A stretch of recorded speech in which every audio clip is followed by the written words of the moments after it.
Welcome to the Exceptional Sales Leader Podcast with Darren Mitchell. If you're a sales leader looking to take your leadership to a whole new level, then this is the podcast for you. We'll be exploring tips, techniques, and strategies to help you take your leadership to the exceptional level and allow you to enjoy more money, more meaning, and better sales results.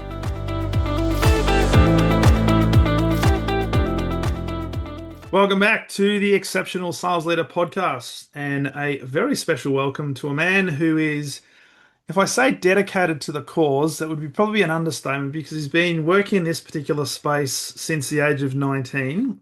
It's my absolute pleasure to welcome the President and CEO of IP Services, coming in all the way from Oregon in the US, Mr. Scott Alldridge. Welcome to the podcast. Yeah, thank you for having me. Excited to be here.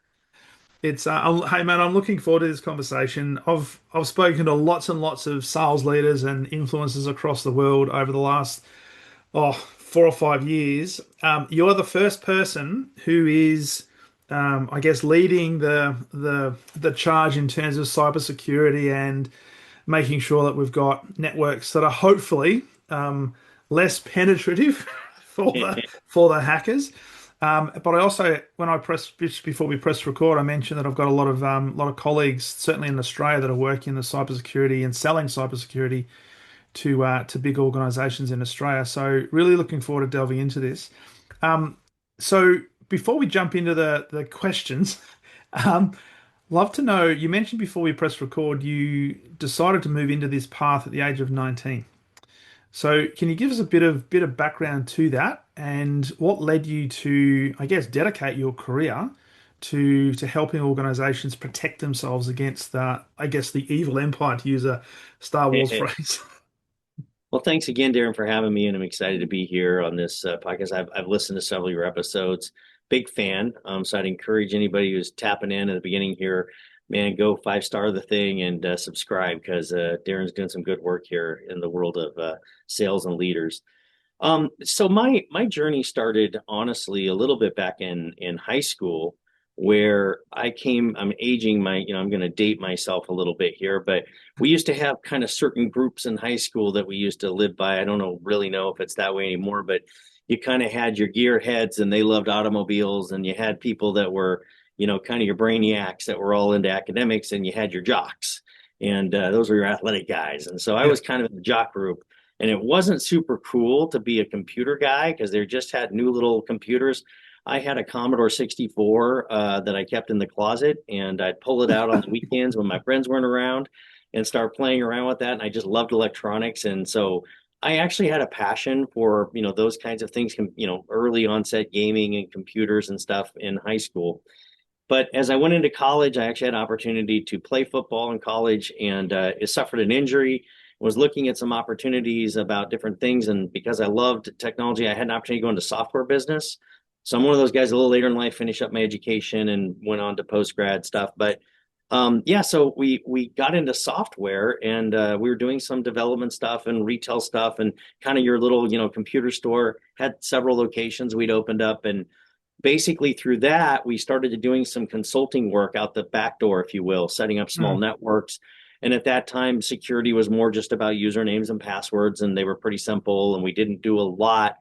But as we evolved, I eventually bought into a franchise called MicroAge Computer Centers MicroAge Systems, Computer Systems, out of Tempe, Arizona, here in the States. They were Fortune 500 at the time, back about 25 years ago. And we were really doing corporate networks and setting up different things. And then we called it IT security. So we started to get involved in setting up firewalls and some of the early stuff, but there just wasn't a lot out there. So that launched us into, by setting those systems up, some of the customers asked if we would take over management of those networks and systems. And that's what really was the foray, or moved us into what we call the MSP world, or the managed services provider. Everybody pretty well understands what an MSP is these days. But we were doing it, and I joked, before MSP was even cool, because there just wasn't hardly any companies doing that kind of stuff. And of course, through that evolution and doing the network integration to the MSP work, it of course led us, and we always did a lot of cybersecurity, always cared a lot about security. We got involved in some IT best practices, spun another little company called the IT Process Institute that did research, benchmarking, prescriptive guidance around what really is. But Mike does it one way, Sarah does it another, Tim does it. In IT, it was kind of cowboy up. people did things different ways and the way they managed things, secured things, and did process. So that really put us into that. So as we evolved now for the last 10 years, we've really led with managed security services provider. It's an MSSP. And we still do some traditional MSP things of the nature that your processes still matter very much. They're very Mm. relevant to your security. And the people still matter, so people, processes, technology, they really are a three-legged stool. But that is my passion. It kind of goes back to high school and then, reinventing ourselves in different iterations of technology, from software to network integration to, managing in data centers. We actually built our own little tier 3 SOC 2 type 2 audited data center that we own out here in Oregon. So we've dabbled in all different facets of technology, but security first is the one theme that is in there. And so I spent a lot of time deep diving into security, researching. I have an MBA in cybersecurity, and I've written, I've co-authored some books, and I've written a series of books around that. The one behind me, of course, is my Visible Ops cybersecurity book, and I just finished my Visible Ops AI book, which isn't really about all the AI technology stuff that we read a lot about. It's really about governance Yeah, okay. for AI. How do we govern? How do we know what AI is being used and how is it being deployed? And is it creating security holes and gaps? That kind of stuff. I Mm. rambled on and on, but I think I got your answer there. No, it's fascinating because as you were talking, I'm just thinking back to my own career and the type of security that we would have, and it literally, as even in big corporates when I first started, 30 years ago, it was just a username and password, and that was it, right? Yep, It's that was but what it. was fascinating before we press record, you said there are, I guess there are people out there, entities and organizations, and not great organizations that are watching and monitoring, and this could take weeks, if not months, to then get a bit of a sense of how things are working. And they've obviously found holes into an organization that can then, I guess, become the character and end up doing some stuff that is not kosher, which is fascinating. I'd love to talk about, because you mentioned before we press record also the people versus the technology part, and I'd love this to be a bit of a education session for particularly sales leaders that are in the industry of selling services, or maybe even they're working for cybersecurity organizations. Just some of the things that organizations need to be conscious of, particularly in a world now where access to information and data is literally ubiquitous. Everything like, we're all connected, right? So back in the day, it probably would have been networking computers together.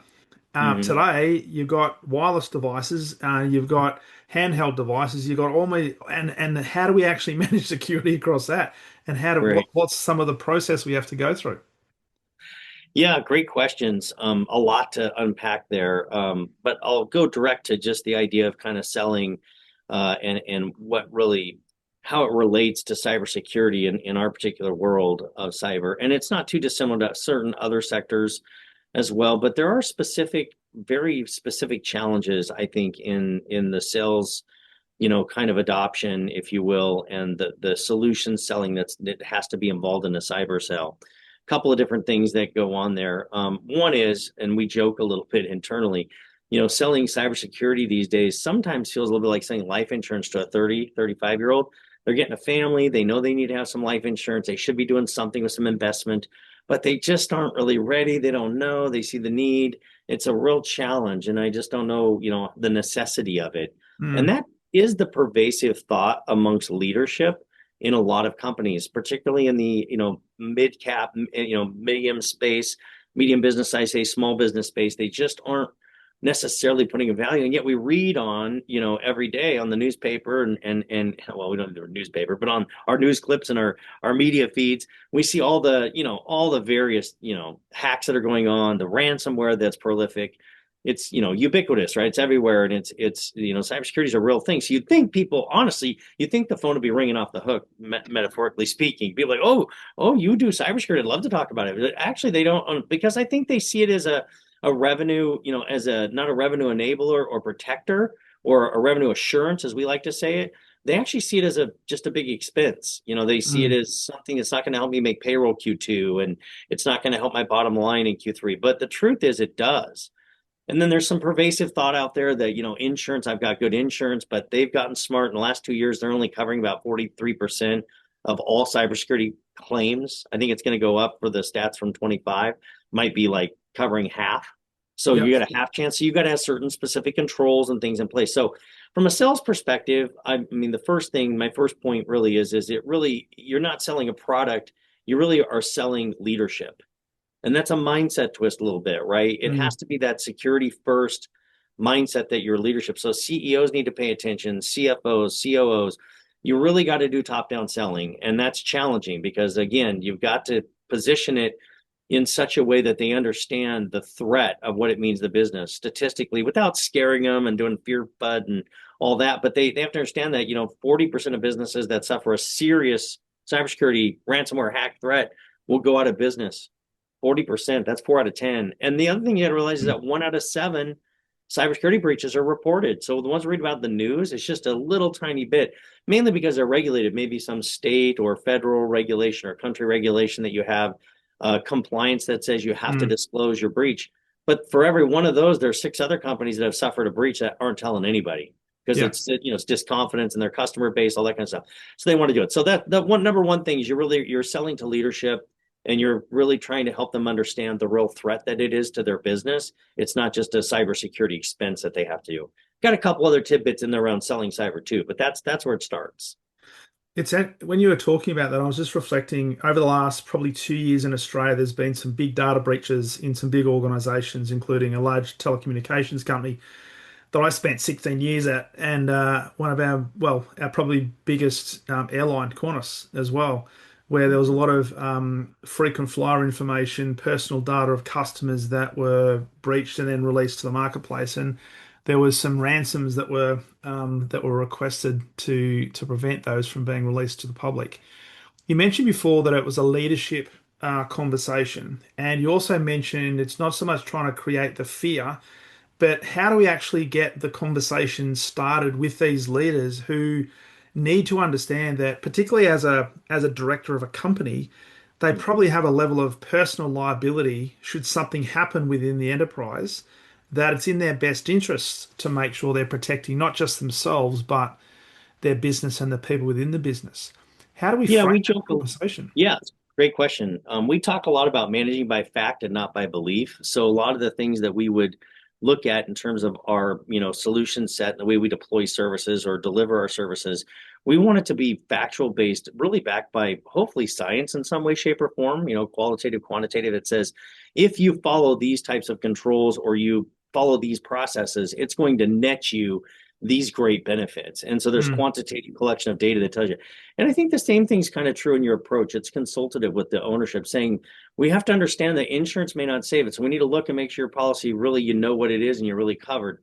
We start at that layer a lot of times. The thing we start at is kind of this idea of assume breach, which Mm. is a little bit of the first step of a kind of a zero trust methodology that I talk to a little bit later. But Yeah. we really can't assume breach. If the crazy, terrible, awful day comes when you get ransomware and you got the black screen that says, send so much Bitcoin to XYZ, it's crazy. And I got a bunch of side story there that I'll get into in just a second. But, we have the ability to say, somewhat metaphorically, like, not worried, we're not going to pay them, we're not going to pay attention, we're not even going to respond because we know that we actually have a plan. And so a lot of businesses don't. And that starts with what we call immutable backups or air gap backups. A lot of people have backups, they're doing them locally or maybe doing them to the location or they're doing them to the cloud. And they assume because they're doing those things, they're just automatically safe and they're not. You have Yeah. to have them completely scanned for malware, scanned for ransomware, tested that it's a valid backup, and then it has to be moved off your network or off where it's reachable by any normal means of your network because the threat actors will get in there and sit and watch for a month, 2 months, 6 months, sometimes before they actually do something. And then they will follow different things. And they use this in multiple nefarious activities, sometimes using AI to watch how emails are written and how they communicate to be able to phish phi somebody, or they'll just watch where things are happening on the network, find the weakest point or gap or your backups and steal them, siphon them, exfiltrate data, information, intellectual property. They'll just stream it. You won't even know what's happening in the background. So you got to start a little bit, with that kind of a thinking that they got to understand that there are real business risks, not only at the insurance layer, but the cost of actual data being lost is a huge piece. Then the third thing that you kind of get into, I probably got 4 points here, but the third thing I get into a little bit is this idea that they have to understand that that unplanned work and the distraction of being shut down for a period of time, right? The daily cost of business, that alone can be, hugely impactful to a business, right? And Mm. then you've got all the, additional, potential risk of losing credibility with your customers. They may find out in some way, shape, or form. So you've got a credibility issue with the business. The business has a lot to think about, right? It starts with leadership. There's a lot of value in having good operational processes and practices in place, and then layering in, and that's what we always talk about with like the zero turn. We layer in all the different levels of security. It's not one layer. There's not one. A lot of companies are out there selling, oh, sign up to our SOC service and we're monitoring your network. We got you covered. We're all good. That's just one layer. There's a lot of Yeah. layers that have to be covered. So you got to educate, and that's really important too. Because I was going to ask you in terms of that education and the layers, it's one thing to have, I've got like on my Mac, I've got a Mac Keeper process, right? So it does a scan, it'll search for viruses and do some cleaning and stuff like that. But it's only one layer, right? Now, That's right. if I had 1,000 people in an organization, I've got to be thinking about, well, not only do I have to protect their information, I've also got to protect customer information. And if there was a data breach with customer information being used for dodgy purposes, then Mm-hmm. I'm liable for that, and that does have huge reputational damage. So, how much of the work that you do is educating like leaders and organizations just on what cybersecurity is and educating them because they might just have a blasé approach to, oh, it's just a username and password, she'll be right, which is what we use in Australia Yeah. versus not scaring them, but educating them to say it's not just one element. There's all these other things you need to consider, and maybe prioritizing for the size of the business what's important to them and how important is the protection of data.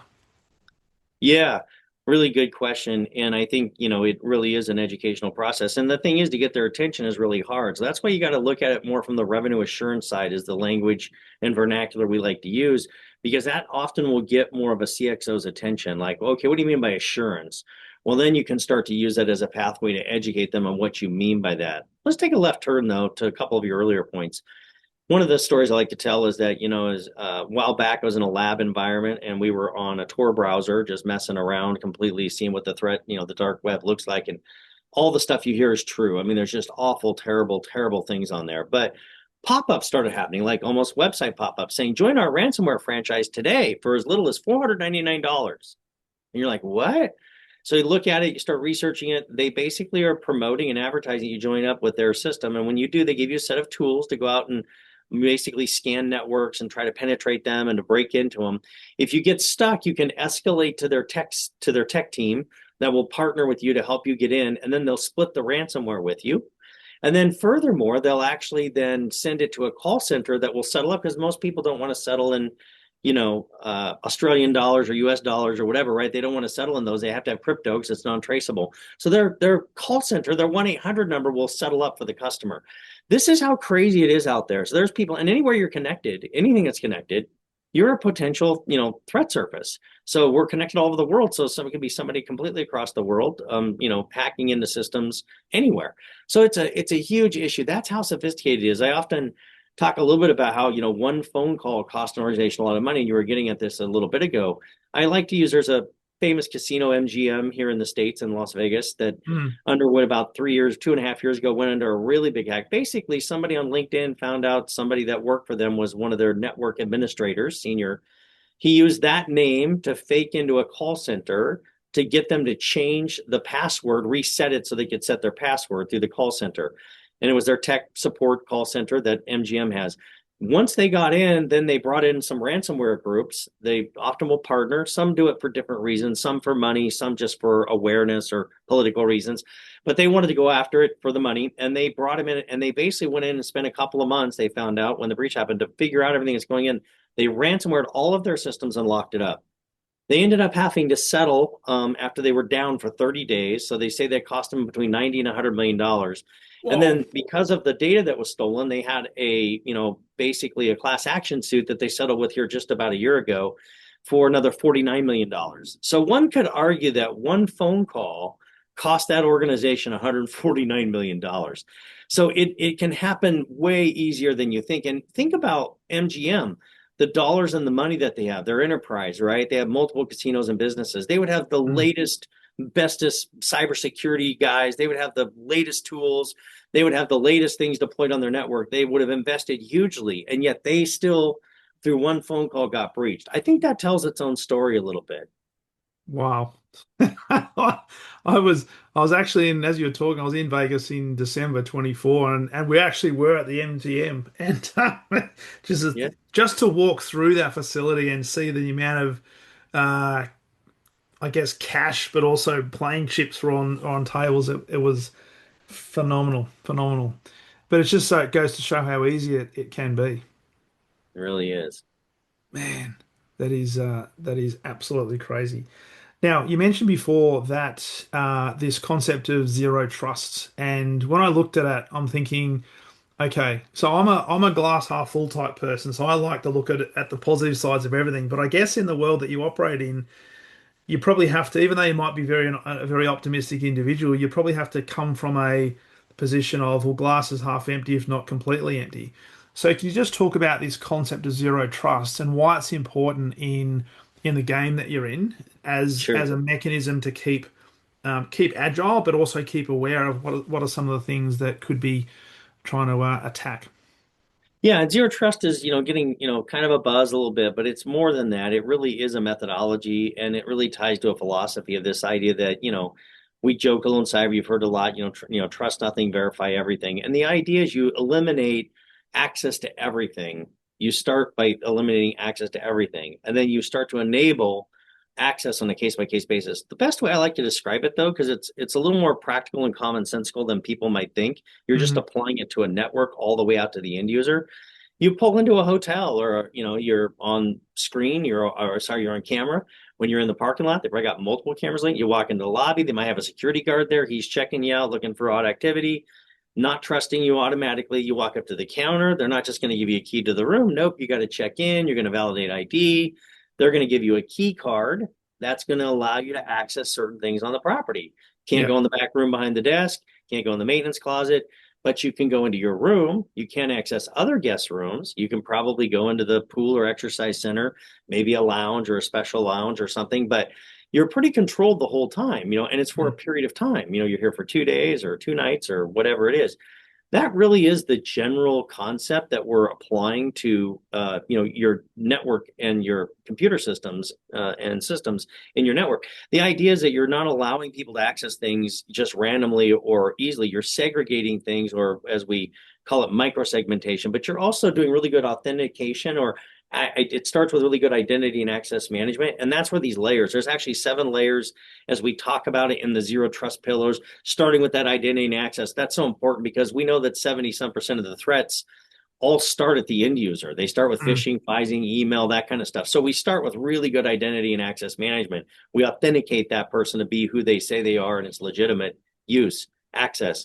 And we may limit their access for a particular point of time to limit the ability for bad threat, for the threat surface to be minimized. We may only let you to access one particular certain area or one particular workload or one system or application. So this is the zero trust kind of model idea, and it goes to different layers in each of them. And again, I'm only addressing 3 or 4 of the layers as I'm talking about it, but this is the thing. And so it's a journey. You can't just buy it in a box. You can't just deploy it in a few days or whatever. You have to kind of have a strategy, and you've got to lay out the process and the methods that you want to deploy. A lot of businesses tend to do better. They're doing better with identity and access management. But when it comes down to microsegmentation and really only letting just-in-time access to certain things, they're not doing so well with that. That's more difficult to do. My book really starts out in the first 3 chapters is, my big book, the bestseller Mm. of Amazon's Behind Me. That one starts out with really leadership. It starts with leadership and this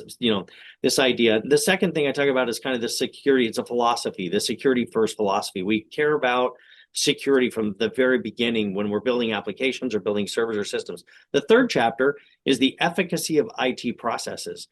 IT processes matter. One of the reasons of the first books we wrote was designed around what really is proven, methods to use in managing systems, critical systems. And what we found that 70% to 80% of all IT failure, downtime problems was correlated to some unauthorized, untested, unchallenged change, right? That had no process around it.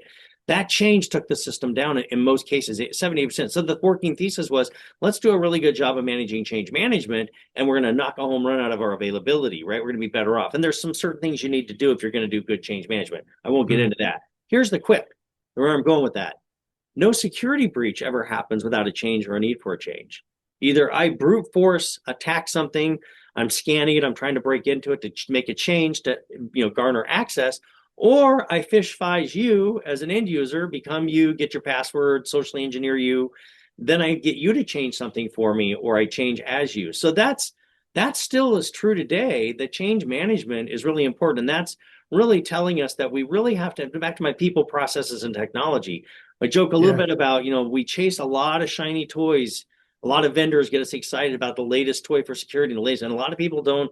A lot of organizations just don't take the time to make sure that those foundational processes, and they really take time to train and educate their people. That's really just as important. I joke about, in IT teams, a lot of times a fool with the tool is still a fool. It's like you can go get some cool security tool thing, but if you don't really know how to use it, apply it, train, educate your organization, and you put processes around it, it's not going to help you.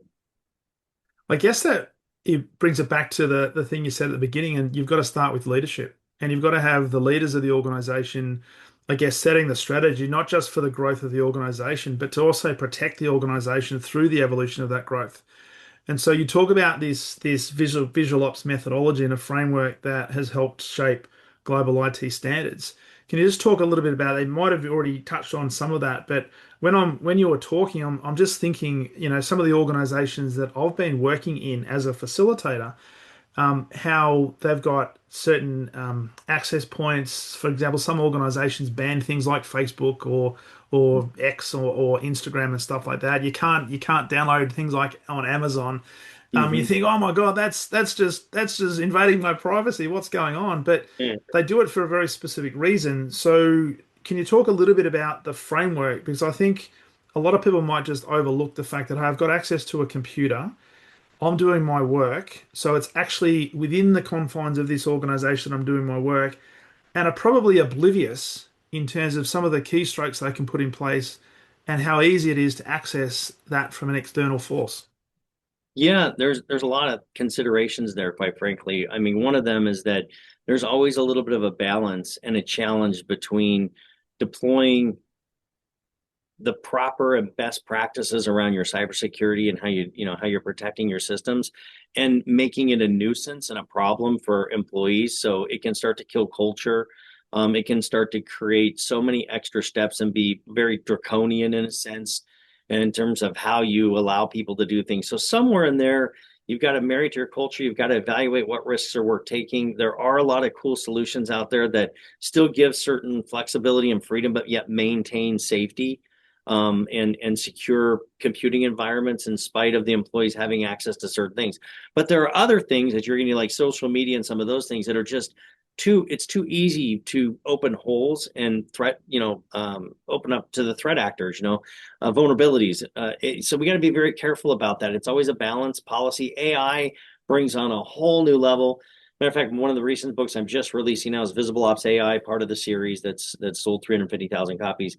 And the Visible Ops AI were about governance. One of the unofficial studies I saw was 500 companies from 200 to 1,000 employees. They are using 23 different types of AI in their Yeah. organization. And there's about 130 some commercially available AI products that can be used. A lot of them are freemium, and they don't understand what they're doing. They're loading up. The business is applauding them. A lot of people are saying, "This is amazing. Look at the way you've taken this thing that would have taken us 2 hours to do, and you massaged the data and create all this all stuff." But they were uploading their customer list and their financial information, all kinds of intellectual property, and they don't understand where's that data living, where's the data security. So this is the other issue, right? On the flip side, so governance around, and having, compliance and controls within your organization about how we're going to use AI, what AI is approved. Is it the type of AI that definitely assures data security? And there's a policy and a service level agreement that they're going to keep your data private. Other people aren't going to take or learn from your data. So there's a big area there. And that really is kind of the ultimate in what you're talking about, as we think about how do we empower employees to be creative, entrepreneurial, efficient, right, in their jobs, and at the same time not completely block them from being able to be productive because we're so concerned about security. And Yeah. it's not a lot different than, the old, right? The safest way to be secure is just unplug your computer and turn it off. Well, that's not reality, right? We have to function. So therein lies the best practices, why they become so important, and why we care about how we secure things and how we make it both efficient for employees to be safe and follow good protocols that are reasonable without Mm. going so far with it that they can't do their jobs. And I think what I'm hearing, I just had a couple of words that popped into my head, and that was common sense. Now, isn't it interesting that with all the technology that we've seen evolve over the last, say, 25 years, we just jump into it and say, this is fantastic. And AI is a perfect example right here and now, where you can do things in a split second that might have taken hours, if not weeks, to do as a human being. Yep. Yep. But we typically don't give any thought to, as you said, where that data is stored, who potentially has access to it, what sort of mechanisms are in place to make sure that data is secure. Because you could be giving away information that is now freely available, which should be protected Hmm. in a confined data center, whatever the case might be. Hmm. So, from a governance point of view, I think it's the education, but also making people aware that we don't want to be them. We don't want to have people double guessing everything they do because you want them to be creative because we're here to grow businesses. But we Hmm. also need to be mindful of, okay, when we do this, where does that information go? What information do I need to pour into it? Who else gets access to that information? So just, and it comes back to what you said before. It's the education piece, which I think is really important, just to educate people on the technology that's available, because more and more people are going to be using AI and probably not even questioning the background or the information as to where it goes, where it's stored. Happening all the time, and it really is scary. It's a black box. They don't really understand it. And so they just assume, right, that things are safe or okay to use because they heard somebody else was using it or whatever the case might be. So AI is a real present threat. It really is. The other thing is it opens up the ability for what we call shadow IT, which are other applications and systems that might be running in the background that could be doing nefarious things that you didn't even realize, almost like clicking on a bad website and malware being inserted.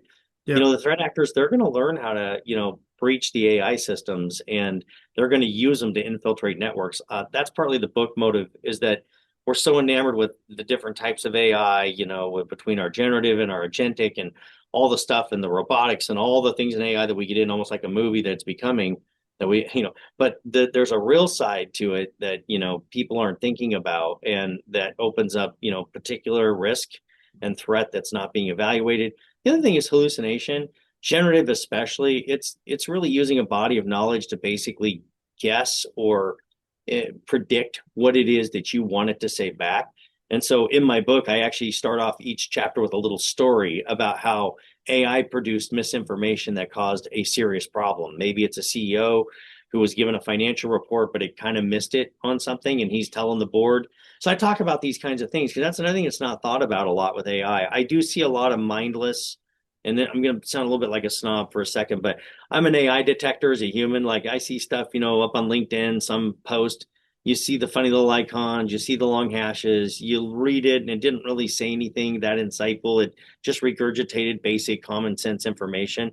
There's a lot of that just Yeah. around, content creation that people are, if you're willing to take the time, and I'm just off on a tangent about Yeah. regenerative AI, to really flush out your thoughts and, really have true intelligence and thought leadership put into what you're talking about. And then you use AI to proofread it, improve it, maybe ask it to bring up some points you missed. It's an awesome tool. Mm. It'll take a, B or a C grade writer up to an A writer and what you're doing. But if you're just using AI, like being lazy with it, it's really a disaster. So and then when we think about cybersecurity specifically, that's why I keep saying we're just a few news stories away. We're going to see in the next few years, right? We're 5 trillion of damage from cybersecurity payouts and threats and cost. The 5 trillion they say is going to 10 trillion in 2 years or Whoa. less. So it's Whoa. doubling, right? It's cranking. And so on that then, because I know there's a lot of talk around and a lot of experts in the industry that are talking about AI and things to be excited about, but also things to be quite concerned about. when it becomes, I guess, self-learning, self-pervasive, where we want to try to protect networks, but AI is actually there to shut down networks and to penetrate networks, and how do we stop it? And that's the key thing around governance, I guess. But are there any in writing the new book and the work that you're doing? Are there things that you're looking at that AI is giving a red flag to you? Or is it something that we just need to be mindful of and accepting that AI is going to be part of our life? And how do we just put in the common sense protectors and governance around that? Yeah, good question. And to correct myself, I said 5 trillion. We're at 10 trillion in 2025. I apologize. And they're predicting it's going to go to 15 trillion in the next 2 to 3 years. Wow, So that was I was at half right. So that's I was just triple. thinking, like Scott, you got that. But anyway, yeah, as far as governance of AI, in our use, it's mainly about, if you're willing, some of it comes down to money, I guess. We'll just kind of think a lot of people just love the freemium. They like the fact that, I can use AI, it's part of my browser, it's all cool. But we click these little acceptance policies that you probably have clicked several before. Some people probably don't have a clue how much permission you've given Google, Microsoft. We most of us have kind of signed away our lives just to use those tools. So without acting like a devastationalist or you're already toast because it's all out there. That's one reality. There is a truism to that. But in terms of the tools you're using, if you're paying for it, often there are options then because it's now you're getting under a service agreement. And in that service agreement of the AI, they can actually control how your AI, you get the option to know that there are security controls around how your AI is used, how it's governed, whatever.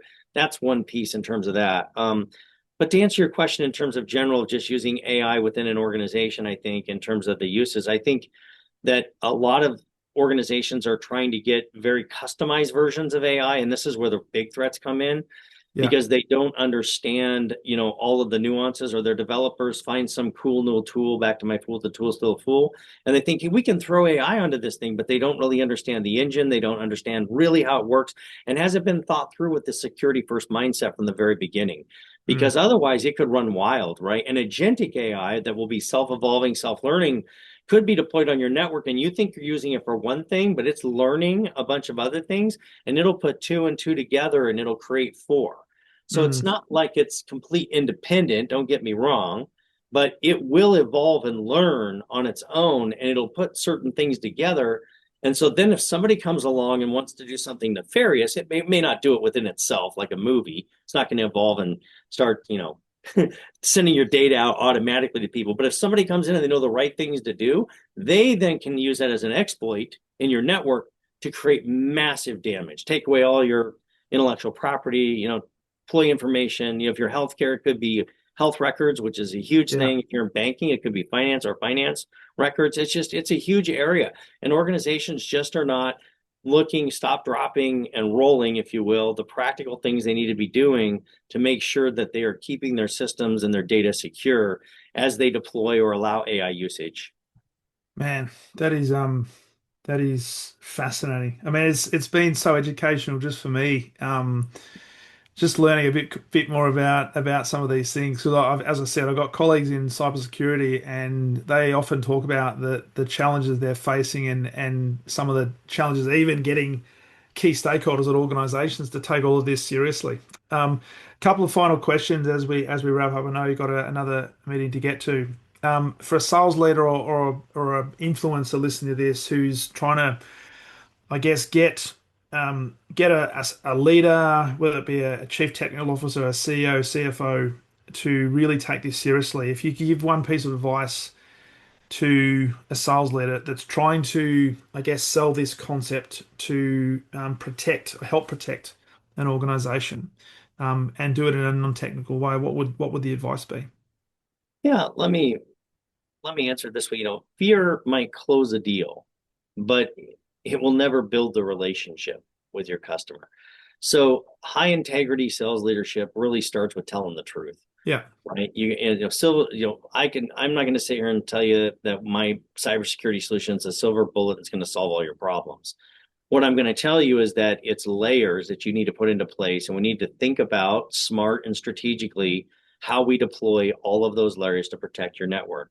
No product in and of itself is going to keep you safe, right? Mm, It's not going to do it. So that's really important that we don't exaggerate or do fear, uncertainty, and doubt and use a bunch of fear, right? But yet we also can talk about their actual factual risks. Let's look at your insurance policy. Do you have a risk Mm, there? Do you think you're covered where you're not?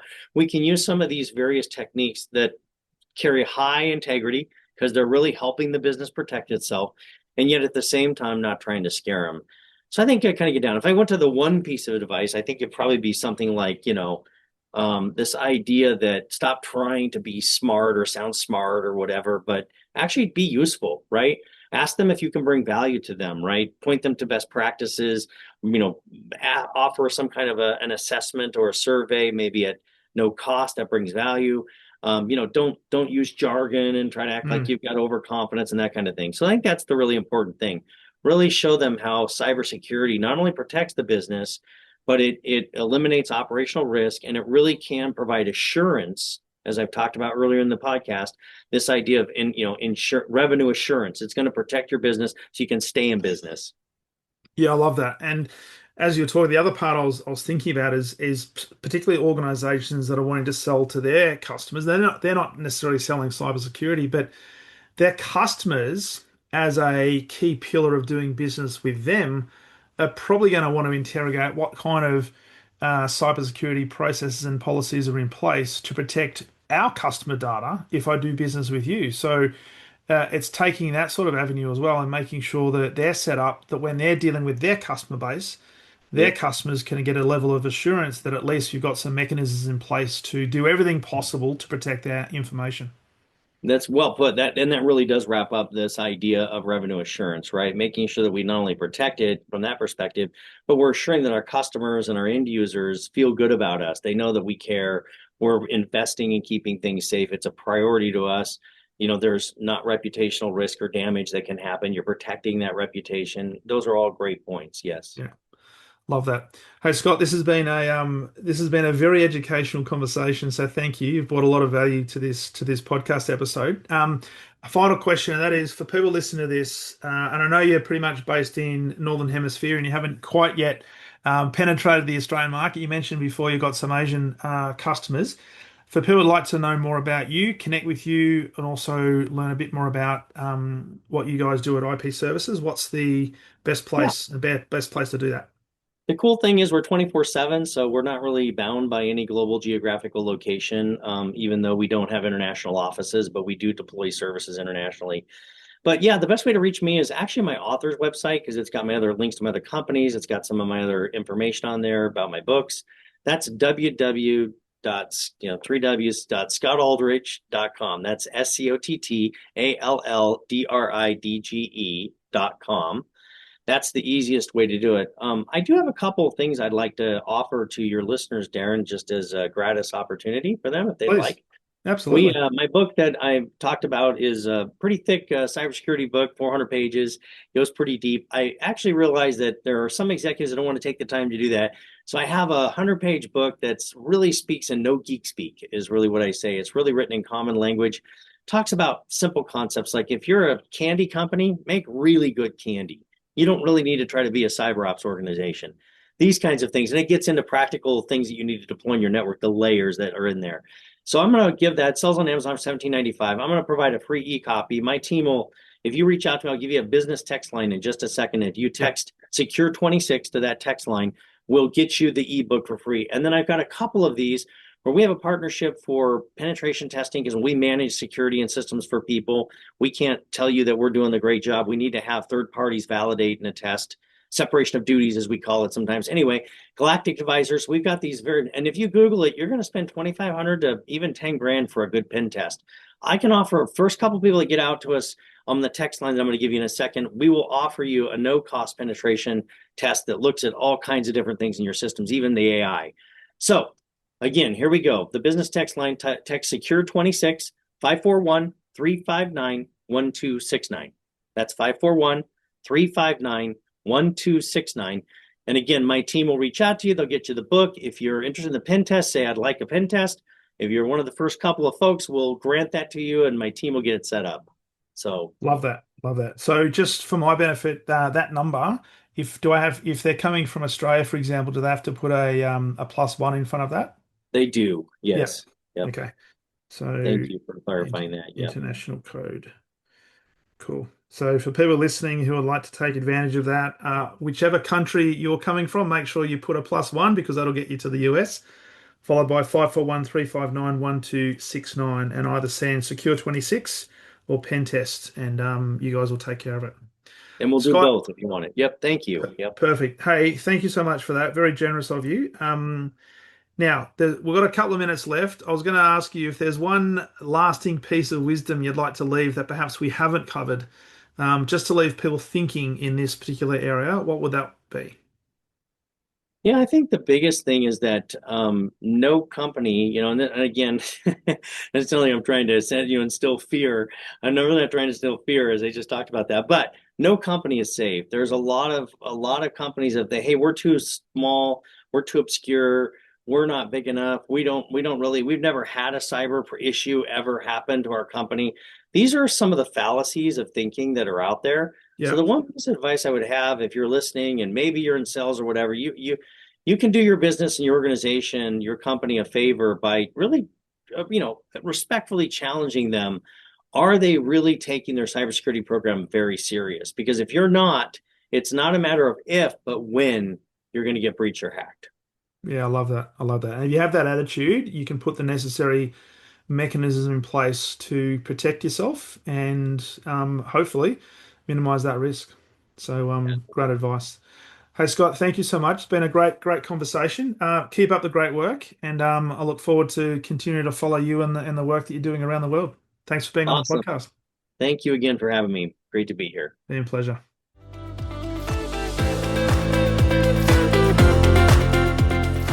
Thank you for listening to the Exceptional Sales Leader podcast. I trust the information in this episode has been helpful in your journey towards becoming exceptional.